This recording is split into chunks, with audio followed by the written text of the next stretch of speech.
We still waiting for Dandrick to come on, but before he gets booted in, welcome back to Gurus of the Game. You hear me? I am your host, former college athlete, former pro baller, but current corporate thug. Your boy Takeover Russ. Sir, yes, sir. Welcome back, everybody, to episode 2. Man, got a very, very, very special show lined up for you guys. My man Dandrick Jones from the city of Dallas, man, is very much in tune with the game.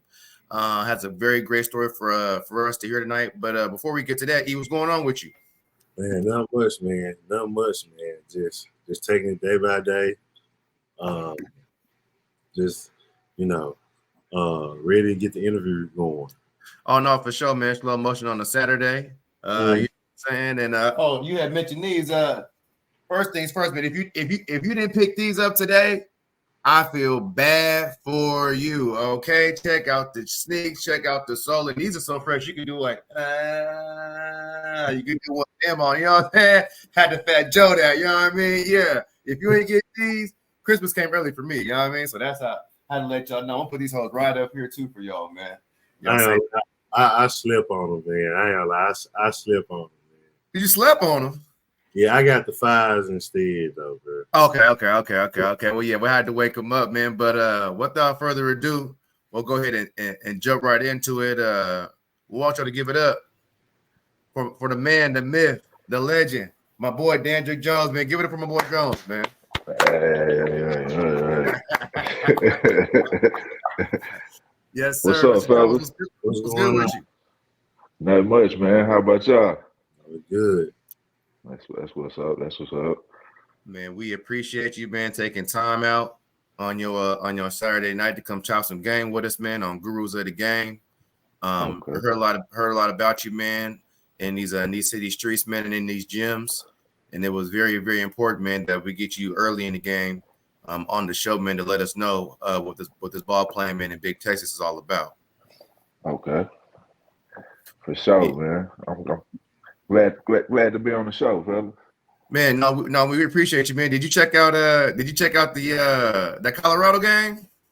Yeah, I watched it, man. They started out kind of slow. They were kind of shaky in the beginning, but they pulled it out. Yeah, no, facts. You seen it? Yeah, I seen it. I think we watching greatness. We definitely watching greatness. So we definitely watching history in the making. And if you ain't watching that, man, you ain't black. Goddamn, yeah, you missing out if you ain't watching that. Yeah, you missing out for sure. You can't be a guru of no game and you know. Exactly. Yeah, facts, man. So for sure, Dandrick, man, we appreciate you tapping in with us, broski. And we'll go ahead and jump right into it. And I guess first things first, man, as me and E kind of want to know, I want to know personally, who put the ball in your hand, man? Who got you started? Who the one that told you, you can be anything with this thing? For me, it was my mom, man. I mean, okay. from the time that I can remember, it was my mom putting the basketball in my hand. I mean, when I was born, she was playing at SMU already, so it was already instilled in me. Your mom played D1 basketball? Yes, she played at SMU for 4 years. Dang. It's big right now. Yeah. So from the age of, I probably started at age of 4. And ever since then, I mean, once she showed me the basics, make sure you, being a point guard, you're always going to have a left hand. You're always going to have to be able to handle the ball, mid-range, 3-point shot. After that, I just took off with it, man. You said your mom was hooping. Like, did your big cousins hoop? Did your other aunties hoop? Uncles hoop? Does basketball run in the family? Because if she started off, I'm pretty sure she'd been through some wars, back in the 70s and the 80s, especially to get to SMU, especially during them times when she was going there. Because, SMU got their own little racial history. And so for a black woman to get a scholarship and to be up there balling, I'm pretty sure she had to go through some things. Yeah, on my mom's side, everybody from my grandma on down, everybody played basketball. Grandma used to hoop too? Yeah, that's way back when they had 3 people on defense, 3 people on offense. That's how far back she played. So it started right there, and it just took my uncles played. But as far as making it D1, my mom was the first one out of the whole like to play Division 1 that I could actually see. So that's why I gravitated more to her. Like my uncle, your uncle always pick you up. Let's go to the gym. Let's do this. But as you get older, you're like, oh man, you ain't play at the high school. Oh, how you gonna, you know what I'm saying? Right. So, How you gonna tell me what to do? yeah. Exactly. So that's how that ended up working out. That's good to hear. My question to you is, was your mom playing basketball? Like, what high school did she go to? She played at SOC. Oh, She played with Dennis Rodman's sisters. what? Yeah. They went to state 4 years. She got 4 rings. Yeah, she got 4 rings. What? Yeah. Is she in the book? I mean, yeah. Well, since they built the new school, I don't know how they because their pictures was all on the wall at the old school. I haven't been in the new school, so I don't know how the new school looked. But yeah, that was a pretty big deal back then, man. Yeah, no, that's what's up. Your mom came up right in the thick of things, man. And so as you're coming up playing ball, and as 4 years old, first grade, second, third, elementary, are you kind of learning about this kind of as you're going up and people saying, oh, you little, you young Jones, you little Dandrick, you such and such. Are you starting to figure out, okay, hold on, my mama kind of a big deal. This is kind of serious. And I couldn't escape it, man. Everywhere you Okay. went, your mom this, your mom that, man, you gonna be like your mom, you gonna be like your mom. And that's what actually drove me, man, to make me like, I gotta be better than her. I can't just let my mom show me up like that, man. So, it was, they definitely let me hear about it around the neighborhood. From the time I started playing, they let me know about it. What's some of the things that she kind of put you on early? Like you said, she gave you the fundamentals, but what's one thing that you say that kind of made your game a little more different than the other kids that you were playing against? Now, the 2 biggest things I think she did, it'll be times, man, where she used to have these little strings. She'll put my right hand behind my back. Damn. So you can go outside, play, do whatever you're gonna do, but whatever you got to do, you're gonna do it with your left hand. With your left hand. So I did that for about 2-3 weekends straight. Then another thing I think that separated me was defensively. Like she was big on defense. She didn't care about. I don't care if you scored 30. If that dude had 20, 15 to 20 points, you ain't did nothing tonight. Don't even tell me about it. So me having those 2 things and still didn't. I was way ahead of the curve because you got to think kids from the age of 4 to 10. Just think about how many kids that right-handed kids just going left easily, left-hand layups. Doing everything. Can play a whole game left-handed if you really wanted me to back then. But I think that's what put me ahead of them, being able to go left and knowing defensively early. When you were like in grade school, when did you get turned on to AAU? Like, did your mom turn you on to AAU? Was you always playing rec league, or how did that transition go into competitive basketball? See back then in the Oak Cliff area, it wasn't no AAU teams like that. So that's why I say my mom helped me out a lot, man. I was like in 3rd or 4th grade. I went to this tryout. I ended up playing. The first team I played on, that was a year older than me. Like that's another thing. I always played up until I got to like 7th, 8th grade. That's when I started playing my age. But from about 3rd to 5th grade, I played up on this team. These guys from Highland Park. It was me and my childhood friend Eric. We was the only 2 black dudes on the team. It was predominantly white team. So we played AAU with them, and that's when I first got to travel. We went to Salt Lake City, Utah. We went to Memphis for AAU Nationals. And once I seen that, I was like, I was like a kid at a candy store then. I'm like, man, let's go. Whatever. I seen what basketball can do, where you can go. I'm seeing all these players. Once I seen I'm gonna tell you a story. Once we was in the Memphis Nationals, and I Okay. know, Chris, you probably know this name. Once I seen Scooter McFadden play, Yeah, I know. I was like in 4th or 5th grade, and I was like, okay, yeah, this basketball stuff is real. You can do something. I feel I can do something with this. I know Scooter McFadden. Yeah. I want to see if I can get him on here, but yeah, I definitely know Scooter McFadden for sure. Yeah. He actually out here in Dallas, so yeah. Okay, that's what's up. He live out here now? He actually out here in Dallas, so yeah. Okay. Well, I was gonna ask you, so you seen the competition, like, so what was you? So after you seen the competition, what did you have to do to prepare yourself to be one of the best, like amongst the leaders? Like, what did you see that you had to do different? Like, hey, I want to be the best. What do I need to do to turn my game around? See, in the early stages, I was playing up, so everybody was bigger than me. So it was more like I was just facilitating. Let me see, can I get 10 assists this game? Let me see how many steals I can get this game. But once I went back to my age group, I was just like, man, I'm gonna get a triple double every game. I'm gonna dominate these dudes. That was just my mind frame. It was always I like to score, but I still wanna Get people involved. Exactly. Get people involved. Get in the passing lanes. Go get a dunk. That was just, You like to do it all. Do it all around. That takes being in shape. That's what kids will understand. You got to be in shape to get 50 and 10 and 6. You know what I'm saying? You shoot 30 shots. That's a lot of shots. That's a lot of shots.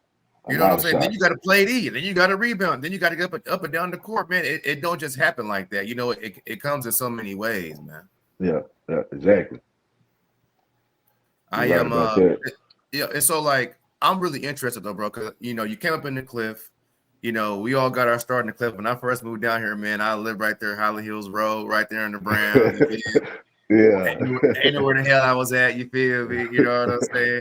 2-bedroom, $500 a month, you know what I'm saying? Yeah. Living ghetto fabulous, you feel me? And I love the Cliff. I plan on going back to the Cliff eventually. But coming up when the Cliff was, before First 48, the reason why First 48 was there because of that time, you feel me?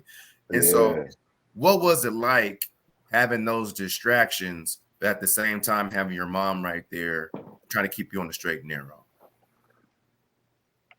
I mean, man, basically I was shielded from all the outside stuff. Like I stayed right in the thick of it, but I never got, you know what I'm saying? Yeah. I'm outside, you got to be back in when the street lights come on. You can't be after school, your homework now.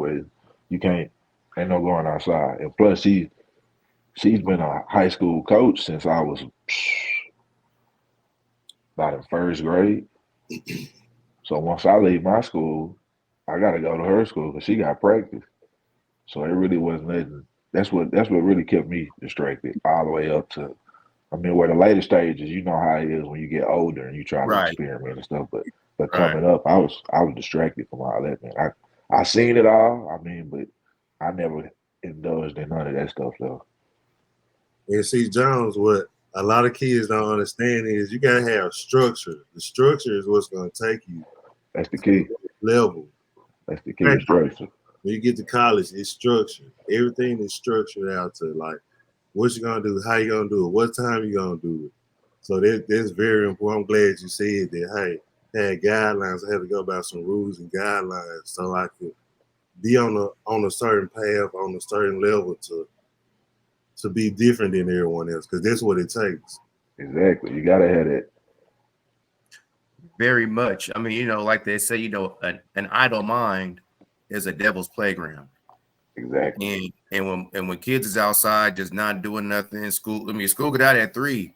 Your mama don't get off till 5. Most kids, and it's just like, what do you do for those 2 hours? You go steal, you go over baby girl house and experiment. You know what I'm saying? Y'all get bored and want to go to the store, and I ain't got no money. You ain't got. We gonna snatch a run. All of a sudden, the police is coming. All of a sudden, we got a record. And so, I think the way your mom did it was, as we mature and we growing to be men, you don't know what you don't know. And now that we do know, it's good to kind of keep kids active and busy and always into something. It's never too much because ain't nothing else to do but that other shit. You know what I'm saying? Exactly. And at that time I was playing basketball, but you gotta understand I'm playing football, I'm running track, I'm playing Okay. soccer. So I was always active. You ain't got time to do nothing, man. You finna be in these sports and these books, either or.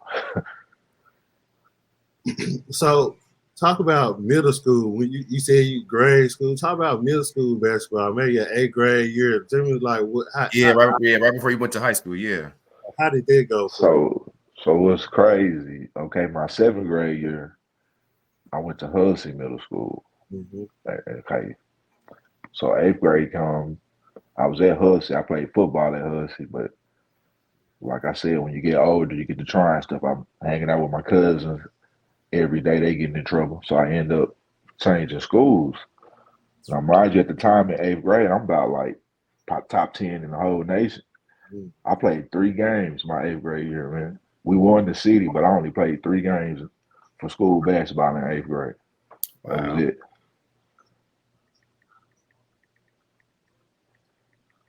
And most of the guys on my team in the 8th grade was really football guys. I was the only really stone cold hooper. Yeah, but now my 7th grade team, it was me and Andre Emmett in the backcourt when I was in 7th grade. That team was that was my guy, man. We came up together. Y'all in the same grade, you and Emmett? He's a year older than me. He's a year older than you?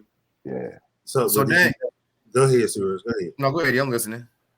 So did you guys ever play on the same AAU team together, or was it just middle school? Or nah, that AAU thing, they go back to like around my time. It really in the area, it wasn't really none. And the teams I'm playing for, they from Mansville, they on out. So the people that's in the cliff, they really didn't know about it. They got an AAU team around my 10th, 11th grade year, but by the end I was already on a whole other level. So I didn't play with on my team. I'll tell you, my AAU team, my last year, it was me. You heard of Brian Hopkins, Bracy Wright, Keith Langford. They sound from here. And he went to Kansas, didn't he? Yeah, he went to Kansas. And Jason Maxwell, he went to Cincinnati, played for the Pistons. Jason Maxwell? Yeah, that was the core. That was the core of my AAU team. We played together from all through high school. Talk about some of them battles with Andre Emmett, man. Like, yeah, I'm surprised you didn't go to Carter. If that was your man, because him went to Carter, didn't he? Yeah. See, the Carter situation, I was supposed to go. Oh shit, here we go. But Coach Wright, the coach, the year I was coming in, he left and got an assistant coaching job at Texas, University of Texas. Oh. So it was up in the air where I was going for like, it was either Lancaster, Kimball, Skyline. I ended up at Kimball though, which worked out for the best though. But the battles with Dre, man, it was, we played Carter 3-4 times a year, every year. And you can see the progress because 8th and 9th grade early, he was just a slasher, not scoring. But as we got older, he worked on his game, man. It was, by the time he got to the senior year, man, we couldn't do nothing with him, man. It was hell of a player, man. Man. Talk about your freshman year going into high school. Like you said, you go to Kimball. Like, tell us what was your deciding factor in going to Kimball? Especially that because did you play 8th grade summer AAU going into high school? Yeah, I played summer. You played summer, but for the school year, you had kind of pushed that to the side a little bit. Yeah, for the school year, I only played 3 games for the school year, but for the summer, I played. Did you play AAU during the 8th grade? During the 8th grade, yeah. Like year, you did. Okay, you spoke. Okay, you focused on the AAU side. Yeah. School. See what happened in what was that 7th grade summer? We had a good run at that. We was the first at the Walt Disney Complex. We was the first people to play in it, to break it in. And I had a good summer. The national 8th grade nationals. Yeah. And I had we made it all the way to the Sweet 16. And once I got wind of that, that's when you start hearing about the rankings. Y'all probably don't remember a Hoop Scoop. That's a little bit before y'all time when Hoop Scoop. I remember Hoop Scoop. The game. I'm seeing my name on Hoop Scoop, so I'm like, man, I'm really ain't tripping on this school 8th grade, but I'm just waiting for high school, man. And since you play, bro, you play with some people. So Yeah. I mean, you play with some cats. I mean, including yourself, bro. And so like, you dig what I'm saying? And so like, what's the biggest difference? I see you coaching now. We definitely gonna get to that. But since you, I mean, you know, I played at a decent level too at AAU, right? It's elite. It was really elite back then. So like, what say you the difference between now and what it was back then when you guys had that stacked ass team? See, now it's all about they just care about the shoes, the bags, what uniforms we got. Am I on the circuit? If not, man, when we started out, we didn't have no deal, man. We had one uniform. We had to work, and I say like the difference is we had to work to get the shoes. These kids now they already got them, so then they feel like they don't have to work. And if you don't give them to them, oh, I ain't gonna play for you. You ain't giving me this. You're not giving me that. I'm That's gonna go so over here. crazy that you say that because you back then without all that you didn't have no expectation but to just ball your ass off. That's all we had was our reputation. That's Team all Texas. you had was your rep. Yep, that was the name of our team, Team Texas. That's all we had. Oh, you was Team Texas? Yeah, and the way we got that, we was the Wolverines at first, and my team was good. So he was like, I'm gonna sponsor y'all. And that's how we became Team Texas, man. And that's how the deal came and all that played about. But before then, we not knowing nothing about no deal. We not knowing nothing about that. We just playing. Right. You just wanted to be the best in the state, blow cats out by 30, win by 50. We all sitting down by halftime. Like, and of course you want to travel, but I mean, besides the travel part, that's it. Like, that's you know it, what I'm saying? But now these kids, y'all got media. Y'all gonna blow me up on social media. Y'all got a web page. Like that, what are you talking about? Coach, can I play with my mic? I want to play with my mic, Coach. I want them to hear me. Exactly. Is that what they Exactly. They want you to contact. They want to film the game. They want all that, man. I'm telling you. You know what, bro? Now that you put it like that, because I came up in them times too. That stuff is that stuff takes away from the game. It takes totally away from the game because you worry about the wrong thing. You worry about the wrong things. Exactly. That's That's why, like me personally, if it's not like if I had a son, like I got a daughter, but if I had a son and it's not like one of the guys that I know, like grew up with, or I know they're serious about the game, I wouldn't even let my son play AAU no more, man. Yeah. And I'm an AAU coach, and I'm telling you, I wouldn't even the way it is now. We'll just work out, go to little camps, and just play school ball, man. Because the AAU stuff, it's crazy now, man. Yeah, it's you don't want to say it's watered down, but it almost is watered down. Yeah. They get to fly now. You know, we flew one time, and it was to Atlanta. They see everywhere else, we finna get on their van and make it happen. You know. I mean, even with EYBL, you still have to come out of pocket. You know what I'm saying? And you still have to go to these tournaments. And that's another thing I be trying to explain to them. I mean, if you really sponsor, how you coming out of your pocket? You see what I'm saying? Right. They don't come. They not coming out their pocket. The main team, they not. They get their stipend for the summer. They pocket this, and they going to where they going. So, and that's what I try to explain to them. If you're not playing 17U, on the EYBL team, even if you're on the EYBL 16, 15, however age group, you're paying for those 17U players. Yeah. Oh, yeah. That's how that works. I mean, listen, younger teams that get a chance to get the 9 to a certain extent. Yeah. When you young, the younger team, they just represent the brand. Yeah. Trying to hoping you stay in the program. Because they making you pay, they taking your money, but they putting that to the big team. It's crazy out here, man. Yeah, most definitely, man. And so going into high school, and so so how was it? Because at an eighth, because what I got my own story, but coming out of eighth grade and coming back from nationals, that's what everybody figures out what high school they're going to. Yeah. And so, how did you make that decision? How did you come to that decision to go to Kimball? See, for me, all through eighth grade, I used to go to the Kimball Carter game, and the Kimball Kenya Moore was at Brian Elms at the time. So I used to go watch them play. So it always, I didn't ever say nothing, but I knew it was gonna come down to Kimball and Carter, either or. So Kimball ended up going back to back state. So I'm like, they had a camp at this little gym called Beckley Center. I'm up there playing. Started out, I was playing with the eighth graders. So by the end of the camp, I'm playing with the varsity kids. But lo and behold, I'm not knowing the dude that's coaching me, which is Coach Snoop. He's assistant coach at Kimball. So the whole camp, he just talking. He steady showing me his rings. Hey man, you can come get one of these. By the end of that camp, man, I told my mom, I'm going to Kimball. And that's how I ended up there. I walked up there. But the first year, I ain't gonna lie to you, it was his dad was still coaching. And this dude was old school. He coached, let me tell you how he coached Ricky Pierce and Mookie Blaylock in high schools. They tell you how old school he was. So his thing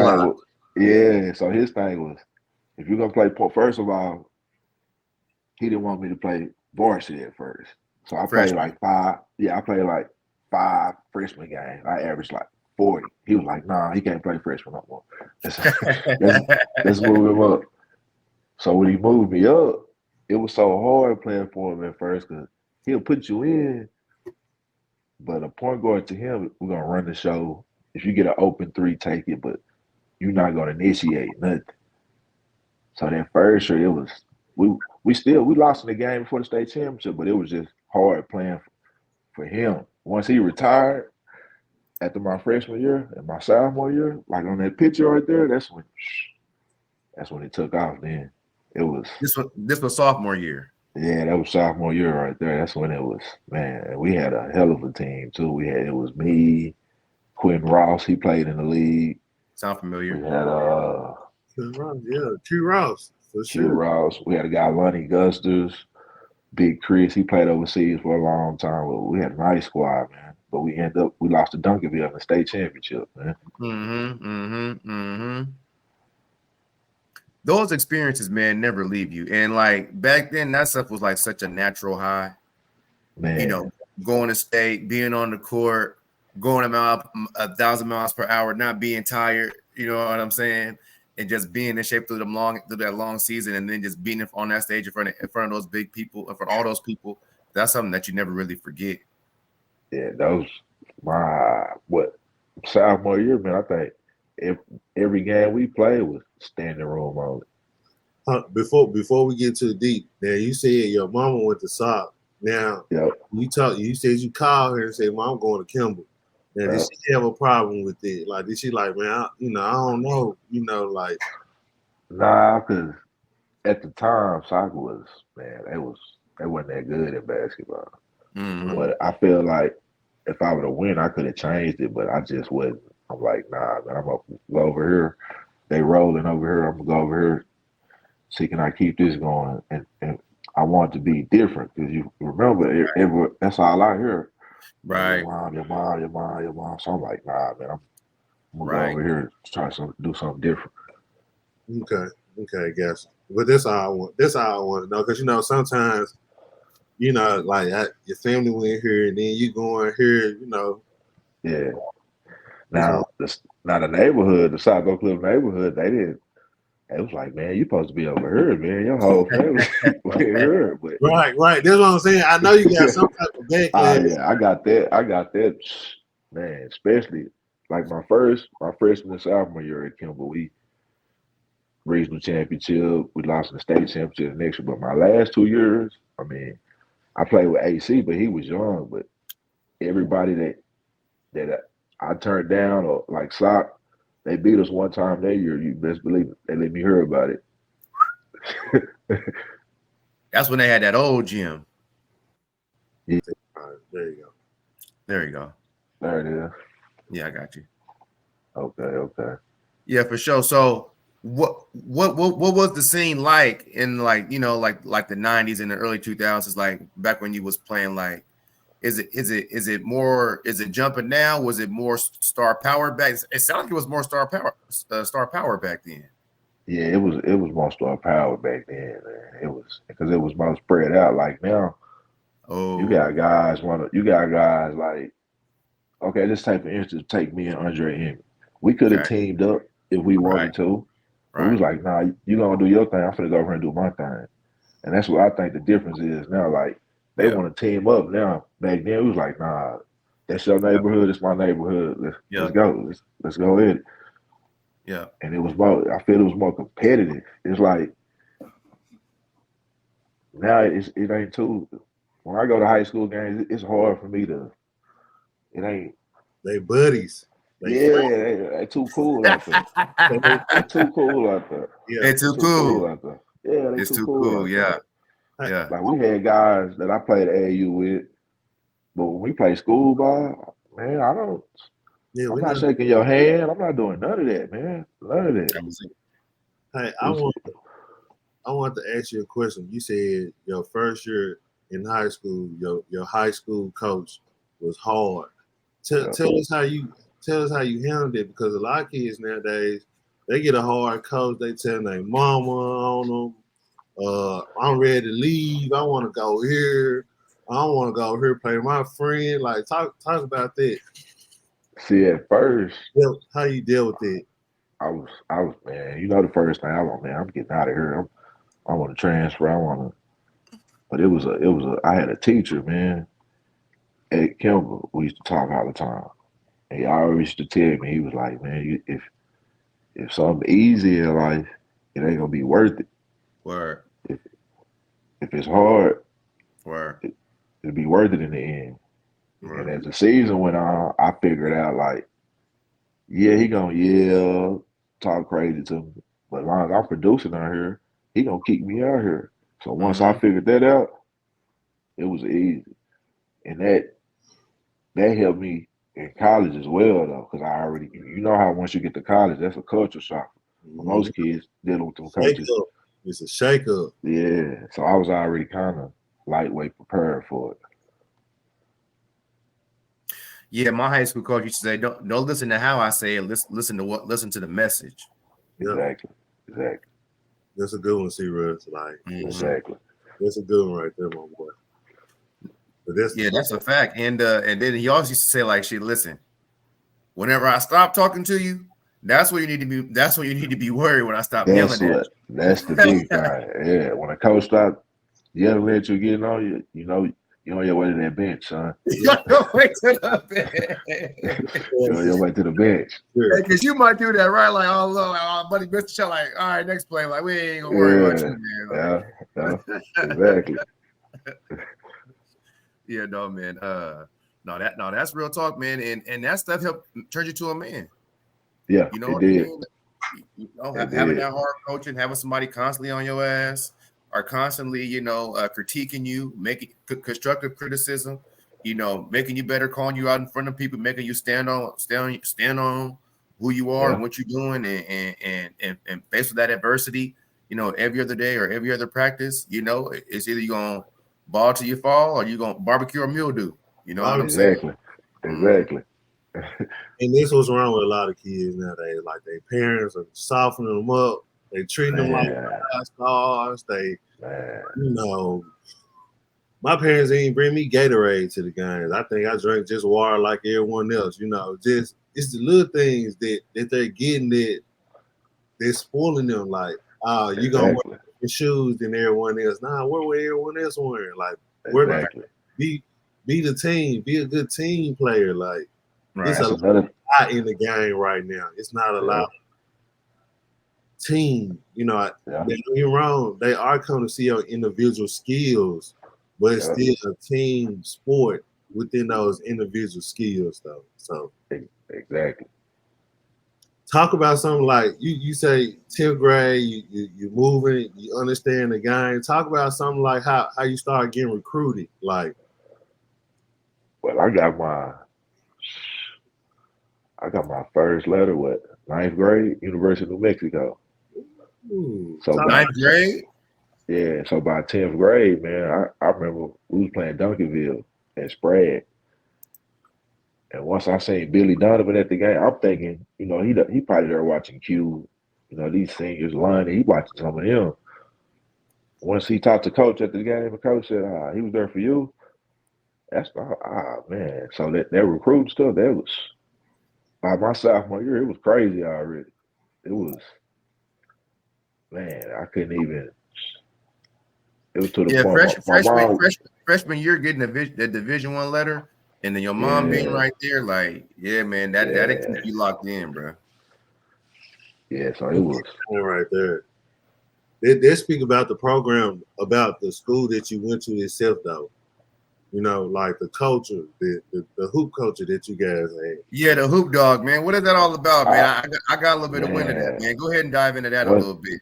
Once you're a hoop dog, man, you're a hoop dog for life, man. It go back from my pops played at Kimball in the 80s. Oh, damn. So it's and the tradition's still going. Mm-hmm. It's kind of like I'm trying to see what can I compare it to, man. I don't know, like football at the U or something. You can compare it to something like that. Yeah, it's real big, and like most schools, the tradition by decades. Say if you played in 2011, you might not know nothing about this guy from 1999, but the thing about Kimball, I don't care if you was the man in 89 and I'm the man in 2001, we know each other. Right. So that's why it's real big, man. It's real big. It's not like that. It's not like that all around the city, though. Nah. It's but not. Other. See, in the 206 in Seattle, it's kind of like under that one umbrella. You're probably aware. But but I'm surprised that you say it's like that at Kimball. But it's not like that everywhere else. I'm just surprised. I'm surprised that didn't spread throughout. That wasn't continued. I think SOC they tradition kind of like that. But it's not like you say. It's not a lot of schools like that. It's because you got to look at it like, okay, let's take Duncanville for instance. Right. They don't have kids that go there for 4 years. You got a kid. They're not neighborhood kids. Yeah, you got like the Anthony Black kid. He went there 1 year, man. They getting kids for 1 to 2 years, so it's hard to be a tradition out of kids that's 1 to 2 years because they haven't been to their school that long. They don't. I just came here to win a state championship and leave. I don't care about this school. Yeah. Mm-hmm. I wanted to say something because when I got here, Julius Randle was the guy at he went to Lincoln, right? No. Nah, he went to Prestonwood. Time out. He went to Lincoln freshman year, or he was supposed to. He went to Lincoln at some point in time. I'll pull it up right now. Okay. And so, but they pulled him out of Lincoln. It took him to the Plano East or whatever he went. Yeah. How detrimental is that to the city, to the community? Because your high school is purely jumping because y'all had a good bat. So the prep rallies is jumping, right? The games is jumping. The day after the game is jumping. Y'all going to state the whole week. Y'all leaving class early. You feel what I'm saying? To get on the bus. You know what I'm saying? Neighborhood crazy, right? And so I can imagine like a person like Nate Robb, right? He went to Rainier Beach. A person like him being plucked out the city and then going to someplace suburban. Go ahead. Let me tell you though, like, okay, just like in Rainier Beach or even in Memphis, where kids from, we all know the neighborhoods. Yeah. But some kids, they might be good at basketball, but the atmosphere, it's too much for some of them kids, man. Yeah. It's a little too. Cause I'm not gonna lie. My first day at Kimball, I go in the bathroom. These dudes shooting dice. These dudes smoking. Yeah. You got to be. Some people see that and they tell their parents. They're like, hell no, you're not gonna go to school here. Yeah. See, now you talking. Yeah. That's why I think some kids, it don't be the basketball aspect. It be the atmosphere they in. And that's what's the problem. at the schools now in the inner city now. That's why nobody really. It's the atmosphere. Hey, and it's crazy that you say that because I was an assistant coach at Lincoln. You see these kids come in as babies, 8th grade, some going into the 9th grade year, and then you see the change. You see how they. I'm talking about these good kids, probably normal basic kids, and then they there for a year. And you see the change. They talking different, and I'm this and that, and you seeing it, the atmosphere. They walk in the halls, they girls, it's just a lot of little things that change, but you're right, the atmosphere. I got a student now, a player last year. He's somewhere in Carrollton right now. He like, Coach, I want to go back to Lincoln. I want to go back. I'm like, nah, this is good for you. You need change. You need a different environment. And so I definitely get what you're saying. Like, don't be a part of what you are. Like, I mean, be a part of it, represent it in a good way somewhere else. But change is always good. Like, you can get out though, for sure. And a guy like Randall, because I was like, damn, like he's the heart and soul. Because Chris Bosh went to Lincoln. And so like he's not from South Dallas though. Nah, he from Lancaster. He's not from here. He's not from South Dallas. See, that's the thing. See, Lincoln, they got that. I don't know if they still got it, but back when we was, they had a magnet program. Yeah, they still got the magnet program. You can stay in fucking Frisco, if you want to, and go to Lincoln. Okay, so he wasn't really from that area in the first place. Wow. And,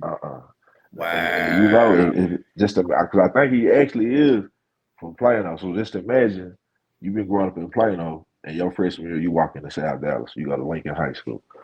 Oh, you know what? That probably is what happened.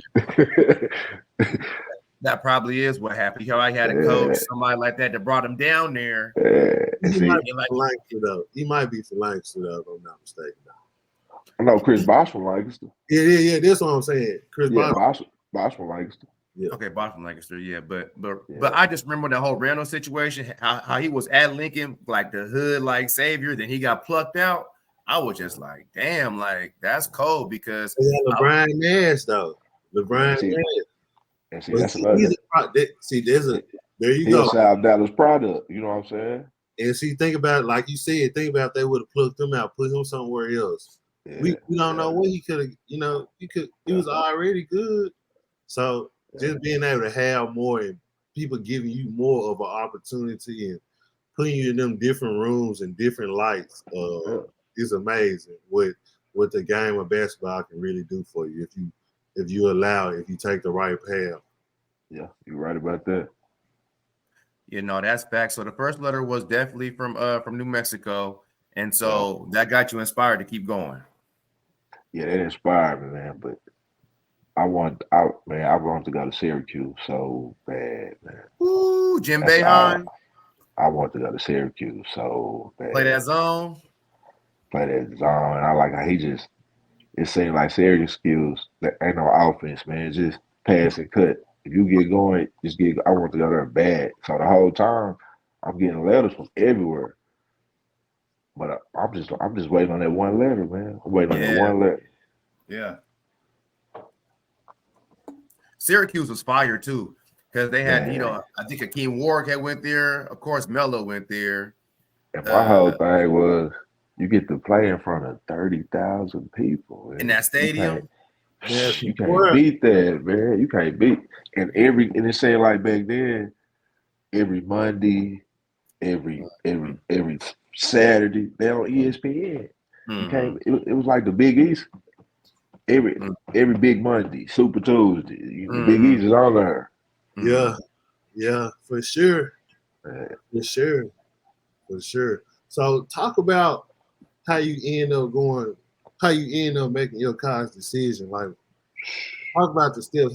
Tell us how you narrowed it down to your top three. Tell us how you narrowed it down to your top three. Well, coming out of Kimball, I had I signed with Baylor, I narrowed it down to it was Baylor, Texas Tech, and Colorado State. See, at Tech, Dre was already there. He was a year ahead of me. And Okay. Bob Knight had got the job. So, I mean, my mom, she wanted me to, but you know me, I was sketching that line like Bob Knight, man, that's going to be kind of Yeah, hard. you're right. And then at Colorado State, he the head coach at A&M now, Buzz Williams. He was assistant. I was real cool with him, but the thing that sealed with Baylor, the assistant coach, he went to SMU with my mom. They was like fucking cool. So the whole time, and that's the same staff that was at New Mexico. So after they left New Mexico and went to Baylor, they was always Ooh. there. Ooh. So I mean, I signed with Baylor before the start of the senior season. Because you was But already good, and then it's like, well, shit.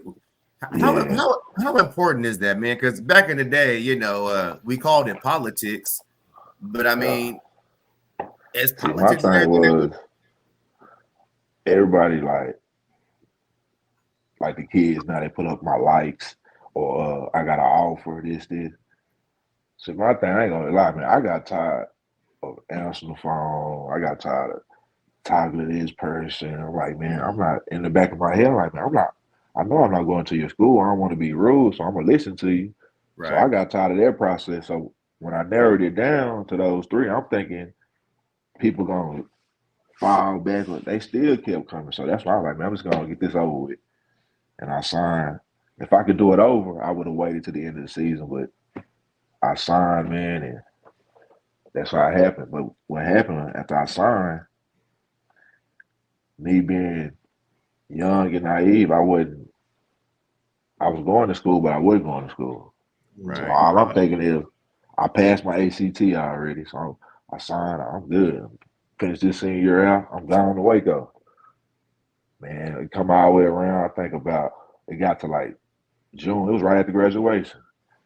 I got a big packet from the NCAA. My class GPA didn't level out with my test scores. Ah, So I went back and forth with the NCAA all the way up to about August. So that's how I ended up going to JUCO after that. I went to JUCO in Kansas, Garden City, Kansas, my freshman year. Then I went to JUCO in Trinidad, Colorado, my sophomore year. And then leaving JUCO, it was out of Idaho and New Mexico State. I went to Idaho, man, because I took a visit up there. But on my visit, it was Greek week, a Black Greek week. So oh, it's like 10,000 people from Seattle in fucking Moscow, Idaho. So I'm like, man, yeah, I'm coming here. This is crazy. Not knowing, shelter, right? not Shelter. knowing that it's only like that for that weekend. But that's how I ended up at Idaho, man. And then plus my coach, he played at Kimball. He was a hoop dog. Oh, He was nice. from the neighborhood. He was a head Nice. coach. So I said, I'm gonna give it a try. That's how I ended up there, man. Hey, John, let's talk about how important them grades are. Yeah, man. Yeah, let's talk Man, about that because I know you was sad, upset when you got that man, packet. them grades is the biggest thing, man. See, me, I ain't never liked school, but it's important though, man, because it wasn't like it was. And the crazy part about it, it wasn't like it was a big difference. The difference was probably like 80. Your GPA need to be a 88, but your GPA is a 83. So I'm like, man, what is? But school, it's important now, man. It's real important, man. All the way up to the fact that even when you get to college, like I left school without. I got my associates, but I didn't stay to get my bachelor's. And still to this day, that's something that I'm working towards getting that bachelor's, man. Because that school is at the So, time, like when you playing and it ain't important to you because you thinking like Well, man, overseas, NBA. I'm the man. Ain't nothing gonna happen. But what happened to me? I got hurt, and that just that shook how, me up. But if I'd had that school background, I could have transitioned over real quick to something else real quick. But I didn't, man. So you gotta have an education, man. I think this thing that us as grown ass men can tell the next generation of hoopers. I mean, because they told us, "Hey, bro, go to class," but more than ever, Man. like we have to get a quality education. Yeah. No, don't go to college and take communications and PE and all this other shit. No, go to take cloud tech cloud security. You know, take marketing and advancement commercial stuff. You know what I'm saying? Take something that's intricate and detailed, man, that'll make you some real life money. Take radioactive X-ray radiologist class. Get you a trade. Get you a trade. Get you a trade. Get you a trade. Because even if you do make it at the max, you got about 10 years. Then what you gonna do? Facts. And with this show, man, we kind of want that to be the narrative, like for the little homies, because we can't, because just now, it's guys that are going to Kansas but want to transfer to Backwood, Montana, just so they can play. Yeah. Like, bro, you at Kansas. Yeah. Go to school. Exactly. You right next to a doctor. You right next to the next marketing dude at the bank. Like, man, just chill. Just go to get your education. It ain't gonna be forever. Get your degree. Yeah. And that's another thing, man.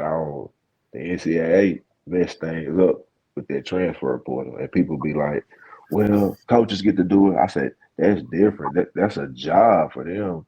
Right. That they're actually paying you to go to this school. And we just bouncing school to school to school. That's all. I'll be liking that, man. And like you said, like for instance, we had 2 kids that graduated from Kimball 2 years ago. One of them started at Clemson. One of them started at Texas. The one that started at Clemson, he's at Tulsa now, and the other one's at Kansas now. But why leave? You had 2 Power 5 schools. What's the bouncing around for? Yeah, that's what that's the only thing I don't be on. No one I don't like it, man. No more though. And that's the thing. Why wait? What I'm waiting for? I'm ready now. How I tell them though, that's the same mentality they have. Why wait? I said if you gotta wait, that coach obviously think you don't have it, so you need to wait. Then it's the reason why he got you in waiting. It's a process. Yeah, they kids don't understand the patience. Yeah. Game. Well, they don't understand the patience, but it's like, okay, how do I persevere through this? Yeah, that too. It's a lesson in it too as well. When you have to sit and wait, you have to watch. Yeah. You having to. And then it's like, okay, I'm waiting. I need to make it so that I'm not waiting anymore. Right. Hey, coach, what do I need to do so I'm not waiting no more? Exactly. Instead of getting that question answered, they rather just go somewhere else and say, "Fuck you, tripping, coach." Like the kids that I coach, I tell them my story. When I left, I was All-American in JUCO, averaging 30 points. I got to Idaho my junior year. I was starting the first 5 games. I get into it with the coach. I don't start no more that season. This never happened to me in my life. I'm 21 years old now. And I asked the kids, I said, "What you think I did?" "Oh, I know you transferred, coach." "No, I didn't. I stayed." Came back the next year, all Big West, led the conference in scoring, steals. There you go. You got to persevere. It ain't nothing but a look. If I were to transfer, and then back then, you transfer, you got to sit out a year. Right. You got to wait. Nah, I'm going to ride it out. I'm going to come back, and I'm going to show this coach, man. Right. You got you one right here. But they're not doing that no more. Nah, they ain't doing that no more. That's over with. You can nip that in. Like, you can nip that in. That's over with. Out of here. Once you tell them to turn over to the second team, by the time they get back to the dorm rooms, they in transfer portal, man. They in transfer portal. They've been on scout team for 3 practices. They're ready to go. Like, oh man, he tripping, man. They gone. They gone. They gone. You see, Dion. He made a whole team of transfer portal kids. No, he did. He did. But some of them kids he asked for. Some of them kids they wanted to go there. Exactly. And some of them kids did just need a fresh start. Yeah. Sometimes you do just need a fresh start depending on the situation, but it can't be a habit though. Like someone told you, one time I'll never forget. Hey, Mr. Chenault, you quitting there, you're gonna be a quitter for life. And sure enough, I started quitting.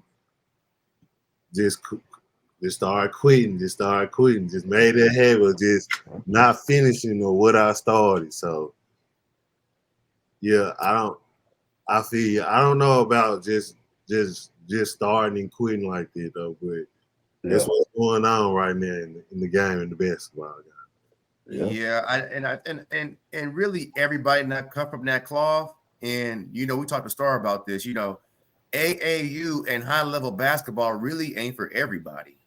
Nah, and that's what I got it. Like I coach like 7th and 8th graders, AAU, and I be having to explain to the parents. Oh, well, they'll come to you after the game. My son played this, man, bro. So I say, ma'am, do you want to win or you just want to see your son play? Because if you want to just see your son play, you might need to go to another team because we're here to win and get the kids. But it's not just about playing time. It's not the YMCA no more. No, they don't understand it though. No, they don't understand it. They don't understand it at all. They don't understand it. It's really a business as far as like,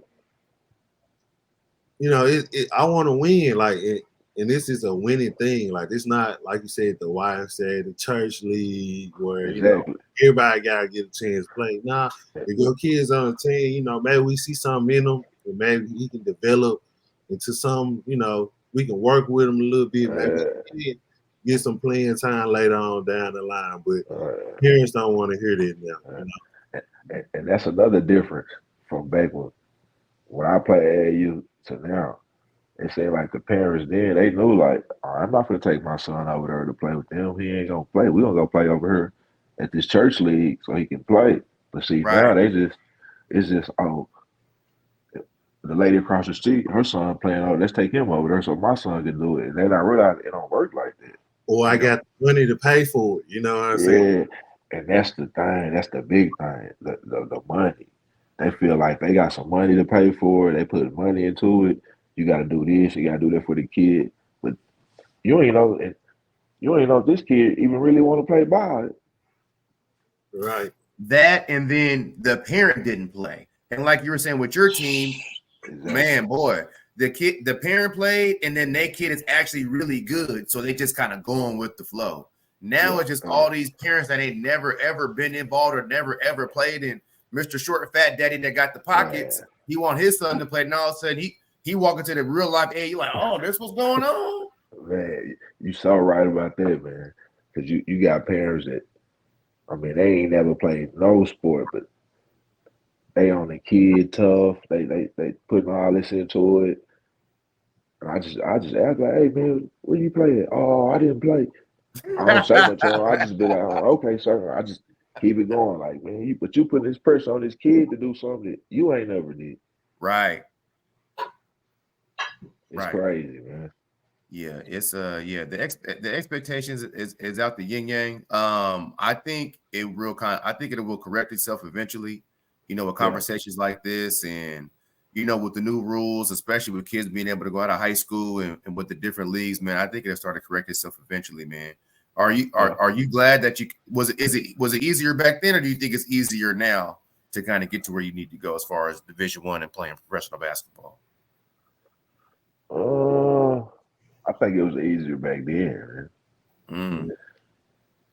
Because it's hard on a high school senior right now. If you look at it, if you're not on the radar, have been on the radar, you're going to end up at like for instance, the kid at Kimball last year, state MVP, averaged like 25, 8, 8.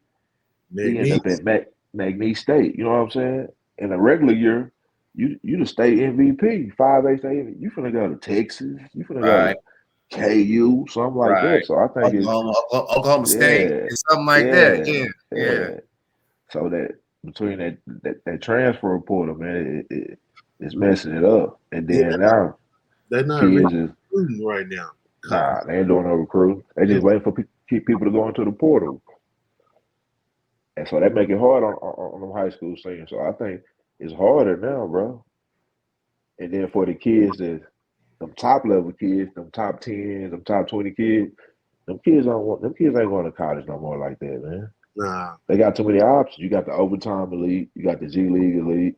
So why I'm gonna go to college and get a fake NIL that I don't really get the money? That's another thing they're not telling these kids. Or just go to the G League and really get my money. They're not getting the money? Nah, the NIL, man, it's so many stipulations and stuff on that, man. It's crazy, man. I done seen it.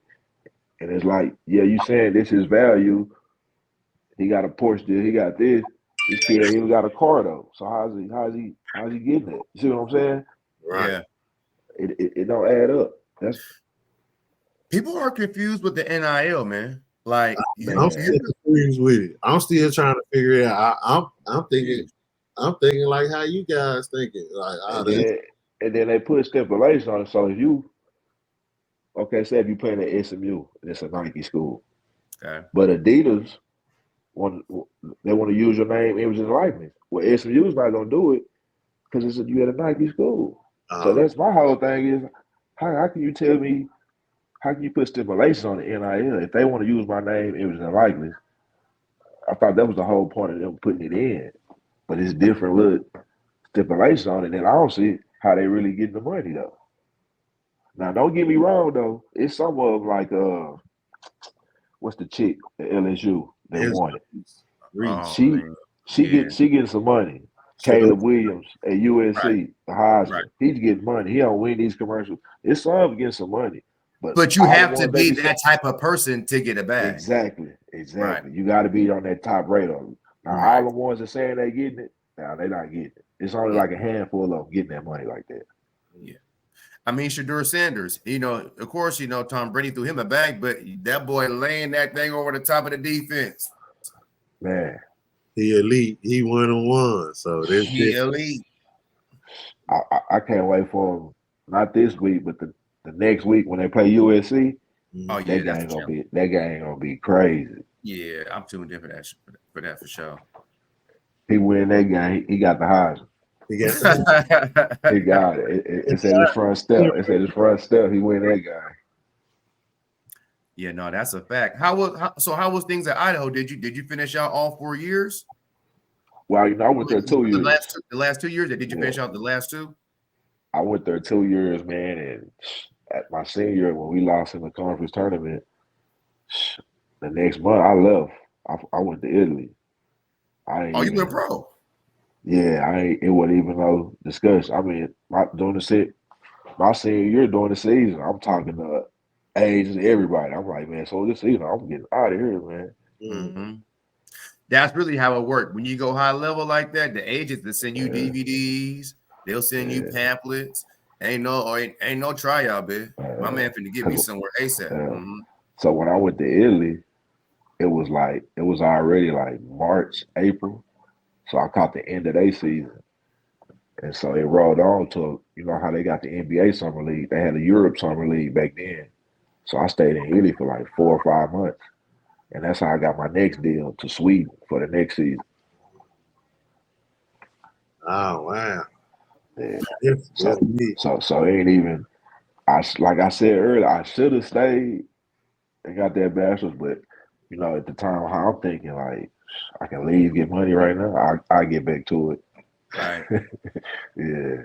And usually, I know for sure back then, these days though, when they give you that scholarship, they'll say, okay, you can come back and finish at any time you want for those very reasons. Yeah. Well, after I got hurt, I went back, but some different things happened, and it didn't work out how I was supposed to. Mm-hmm. Yeah. So, but they did honor their word because that was like 4 years after I had left the school already. They still let me come back. Oh, they let you come back and try to finish? Yeah. That's what's up. Real cool about that. Yeah. Yeah, that's what's up. Yeah, 4 years removed from college and then having to go back to Idaho to finish. Yeah, I probably would have been like, yeah, get me back to the city real quick so I can figure something out. and that was the thing. I'm supposed to be in class, man. I'm in Seattle. I'm kicking it. But yeah, I'm in Spokane. And that was, Did that make you happy? I could say my first 2 or 3 seasons over there, basically grind mode. I wasn't where I wanted to be. And when I finally got what I wanted to be, boom, I tore up every ligament in my knee, man. Mm. So it was a cool 4 years though. But it wasn't when I finally got to top tour, that's when I got hurt. And you know, over there, once you get hurt, man, it's I holler at you, man. This man up. But what I should have did. Was that really business though? What did you really get hurt in like 2 weeks, a week later? Like, hey man, thanks. Well, see, I actually heard it with the team before then, but we was in the playoffs, and all they said was, it's just a sprain, you rested. So when I came back home, I just rested it for 2 weeks and went right back to working out. So when I went back to the season for training camp, that's when I tore it. And when I went to the doctor, he was like, man, your ACL had been tore. You just been turning ligaments up in it because you steady playing on it. That's how it went. But it was, I say the funniest country was, I like it Sweden the most. Sweden was fun, man. Yeah. It was cold. The Alps, right? The Swedish Alps? Yeah. Sweden got some money over there. Yeah, it's a little money over there, man. It's a little money over there. It's just too cold though. That's what. Oh yeah, it's freezing. And then I had a cool American, man. It was I had George Gervin's son, G. Gervin was the other American with me, so that's what helped out. Man, it sounds like you've had a pretty blessed hoop journey, man. Yeah, it's been pretty good, man. I had to say it's been pretty good. You know, from your mom hooping to playing big time basketball at Kimball to you know, of course having to go back JUCO, but I'm pretty sure JUCO's on a national JUCO scale, I'm sure. And then you know, getting blessed to go back Division I and playing, and then right soon after that going overseas. Like, yeah, it's the life. That's the life, man. Like that's a I'm pretty, you know, it all ain't peaches and cream, but that's a pretty blessed journey, my boy. Yeah. You're playing with George Gervin's son. Like, that's crazy. Yeah. It was a hell of a journey, man. Your name is amongst the people. Like, you know, people really know you when you talk about DFW basketball. Like, we found out about you because a couple of people referred you, said your name, and said, "Hey, check this guy out." So yeah, that's what's up, man. I tried to put my stamp in the city, man. No, that's a fact. Where do you since you've seen it all, where do you think the game is headed? And as you're currently coaching and kind of like on the front lines of the game, where do you think like the game is headed? If it's headed, you know, in the right direction, or like are we back? Yeah, it's headed in the right direction. But I'm gonna give you a heads up. Like I was telling Star this the other day. Mm-hmm. I've been seeing it in a lot of gyms, little circuits. It's gonna be a wave of good African kids come through here, man. I'm talking about it's gonna be crazy, man. I'm saying it. Remember, I told y'all this ahead of time. Watch what I tell you. Who have you seen? Like, what makes you not? I gotta get a light. When a nigga drop a See bar, what it was. I gotta get a light. See what it was. You know, coaching AAU, and then I'm going to watch Star team play. I'm going to watch the big team play. And every game, I'm seeing an African kid on the court. I'm like, man. And I was talking to my old coach, my old D1 coach. And he was saying, he was like, man. You see him at a tournament? Yeah, we're just chopping it up. Dope. And he was like, man, I don't even, as far as a big man, I'm like, who are you looking at? I'm just looking at these big Africans around here. That's all I want. Big Africans. You know, I'm like, man. And then what he put me on is like your Pascal Siakams, your right. Your what's the one used to play for the Giannis, your Serge Ibaka. Right. They go back. They're starting to go back over there. And put money into the African League and all that, man. So it's going to be a wave of, especially Lou out there. He doing big stuff with that. You seen what it did with South Sudan? Yeah. He put them in the Olympics. It's 2 African teams going to the Olympics. I can't think of the other one, but South Sudan for sure. I can't think of the other one though. And then Sudan is known for having just tall people. Period. Just them based on being close to the equator.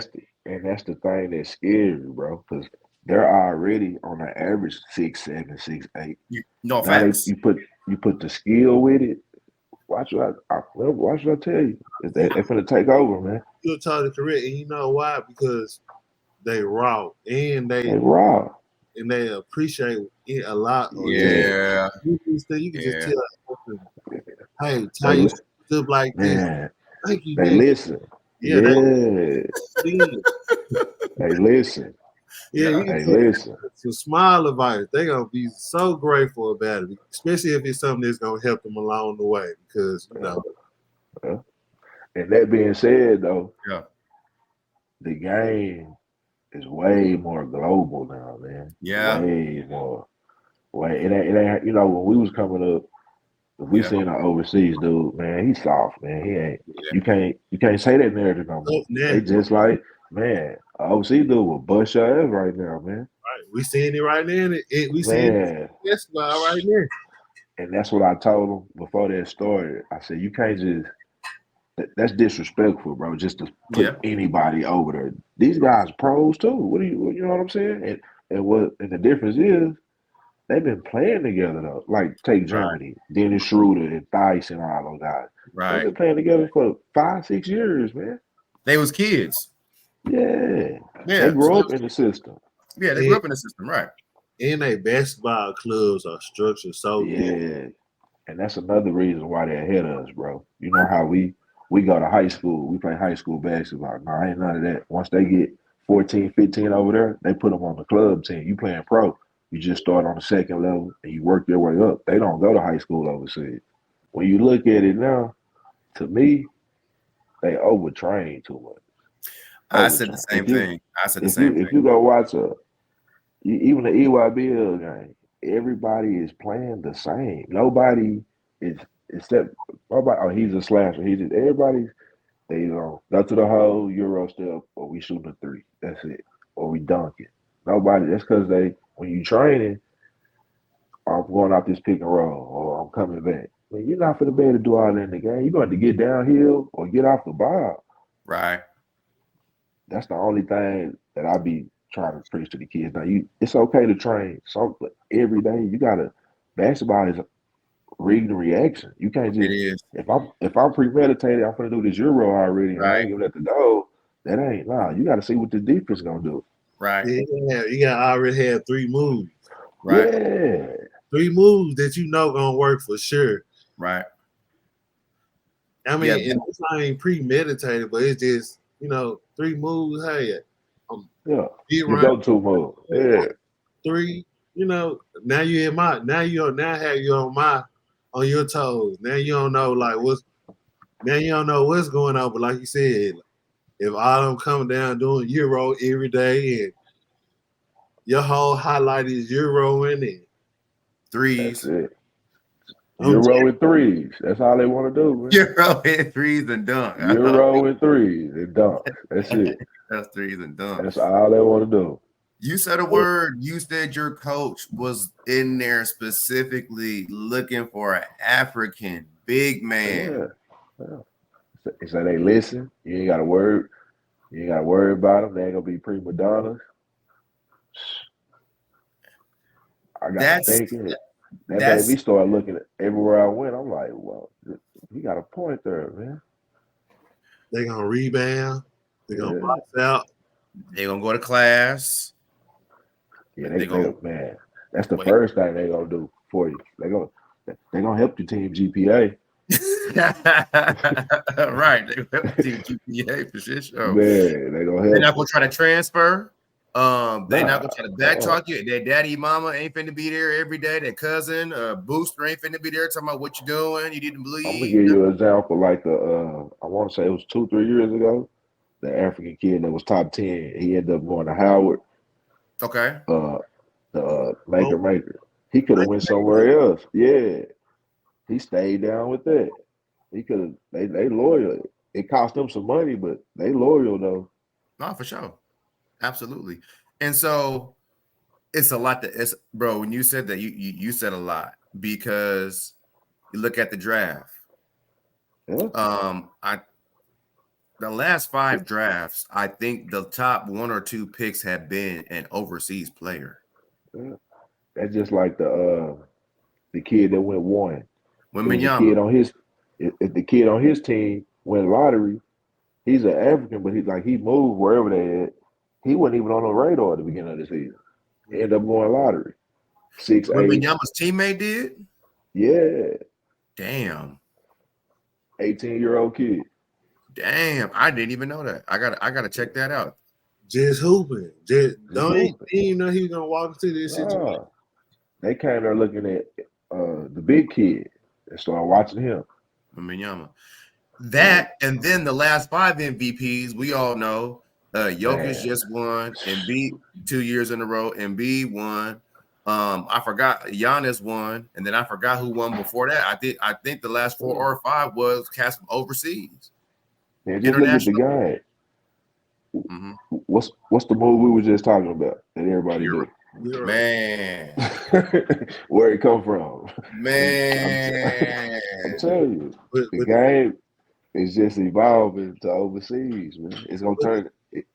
But the thing about the Euro game versus the American game is the fundamentals, though. Yeah. It's just something real small. It's not even like nothing really major that they're doing.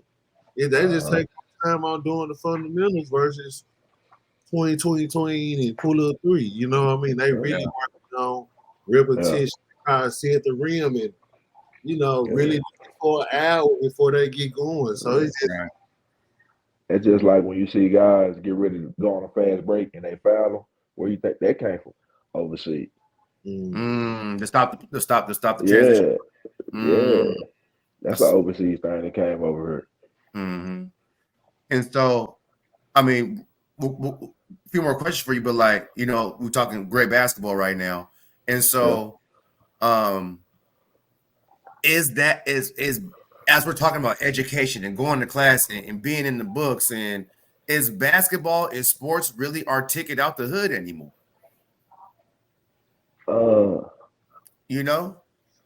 Because back in the 90s, what I tell kids is it's different now. You got choices. You gonna be a doctor. You gonna be a lawyer. You know what I'm saying? You don't have to. Yeah, you got choices. You don't have to be a rapper or go D1 just to make it out the hood no more, man. You got choices. Back then, we didn't have that. We couldn't see. We didn't know no fuck about Johnny Cochran. We didn't know nothing about. You know what I'm saying? All we know about is Michael Jordan, Emmitt Smith. You know what I'm saying? We just know. So I think they got more options now. That ain't their only way out now. But it's crazy because the kids don't want to do nothing but be LeBron James, Steph Curry, Michael Jordan. Because there's a lot more options now, but the kids don't want to hear it. Yeah. And then you got to look at it like this too. We say all our kids, right? They're not going.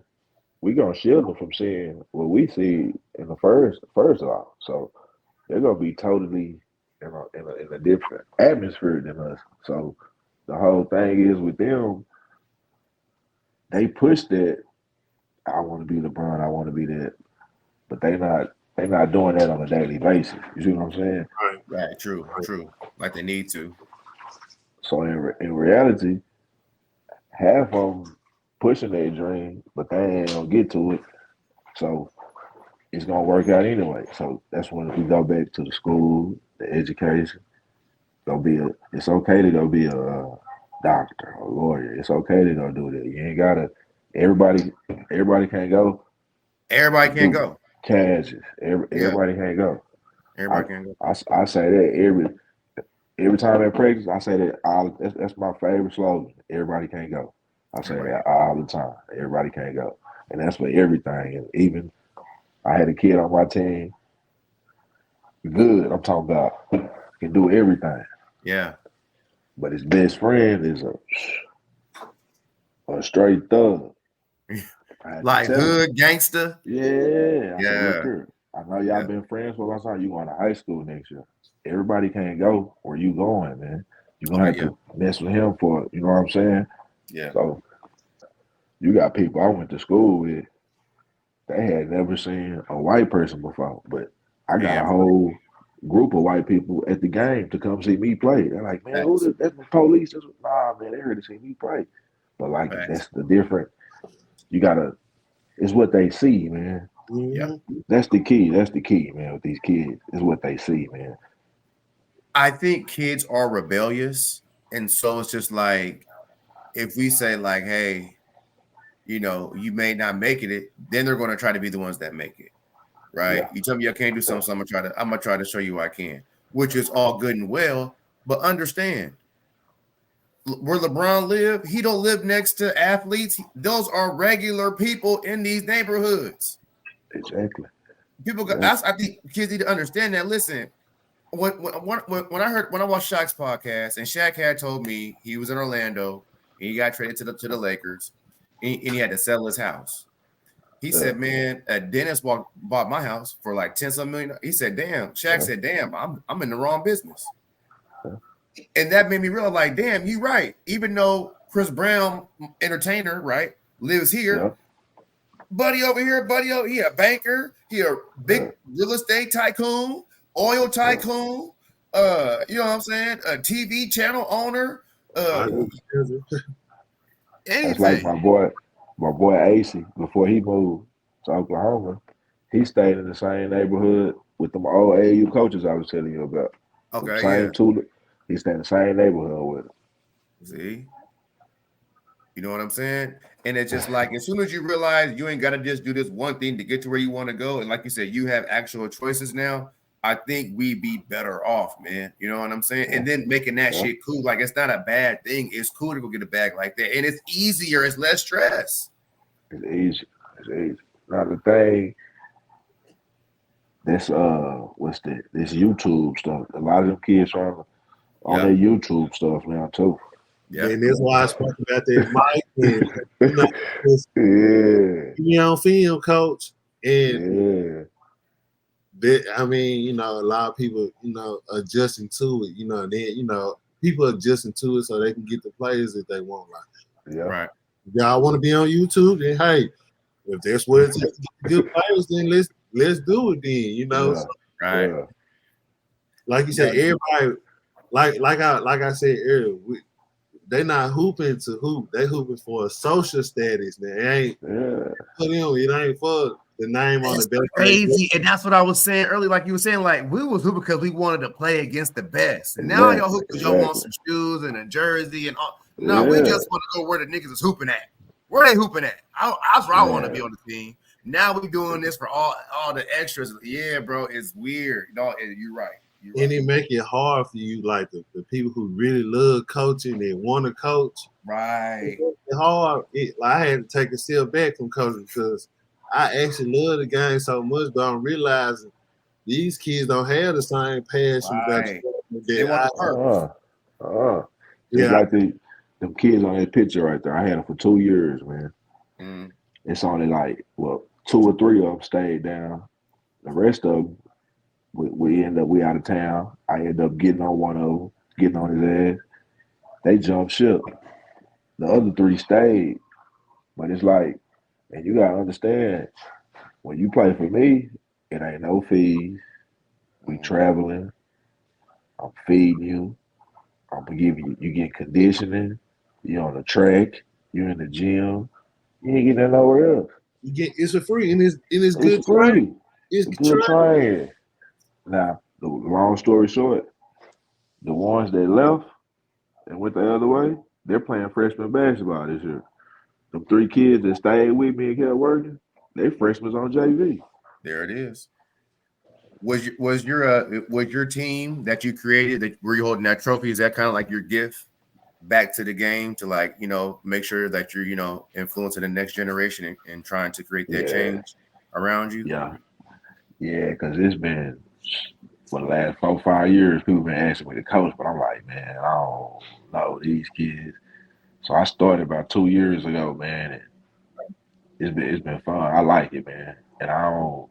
And the thing about it, I don't want the kid that's Right. the number one seventh grader, number one eighth grader. I want Right. these kids like them kids. When I started with them, all them kids was on the B team. They eighth grade year they came back, they was on the A team. Now all of them in high school. All of them is. I like to see the progress, man. Right. I feel I can go get 10 kids off the playground. We go to these AU terms. We gonna handle some business though. Mm-hmm. So my whole thing is now just, and I like the 7th and 8th grade. My guys be telling me to go to high school, but I like getting them ready for high school. You know, once they get to high school, Yeah, they I have to know do. Chris can tell you that at Lincoln they got different attitudes when they get to high school, man. All these kids, man. So Yeah.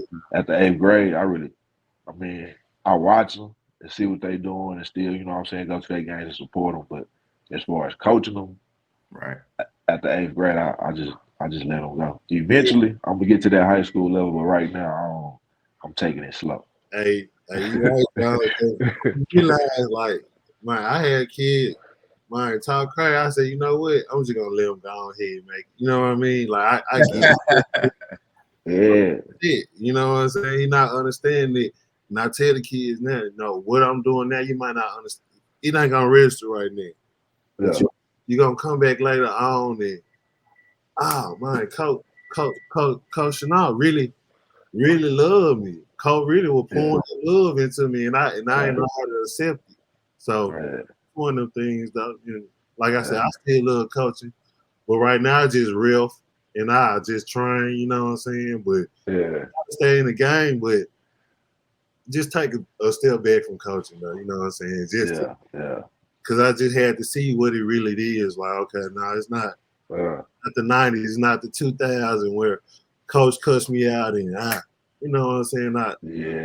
Straighten up is you cut them out now, they tell their mom and you gotta talk to the athletic director the next day. Yeah. That's crazy. Yeah, no, man, for sure, man. Jones, man, we don't want to keep you all night, bro. We definitely appreciate the conversation, man. Let's give it up for my boy Jones. Yeah, man, I appreciate it, man. I appreciate it. We're gonna have to bring you back. You gave a good conversation, bro. We're gonna have to bring you back. Yeah, we're gonna have to, man. So next time you come back, bring your coach. Let's tap in the spring, right before AAU season, right before summer basketball. Let's keep this thing going. Let's talk about the team next time. Let's catch up with your boy, find out who the hell he is, how y'all get involved, you know what I'm saying? What he bringing to the table. And let's keep it going, man, Joe. This is a beautiful conversation, man. We could really go 30 more minutes, but, we don't want to be here all night, man. But, man, you gave us a lot of game tonight, though, bro. Like, nah, man, for real. You gave us a lot of game tonight, man. The kids going to learn a lot from this. The community going to learn a lot from this, man. We appreciate it, though, bro. I appreciate y'all, bro. Appreciate you. Yeah, man. No, man. Now. Yeah, for sure. Salute to you, Jones. Appreciate you, my G. Thanks for everybody for tuning in. As always, man, Gurus of the Game. We signing out, man. Appreciate y'all. Hey. Yes, sir.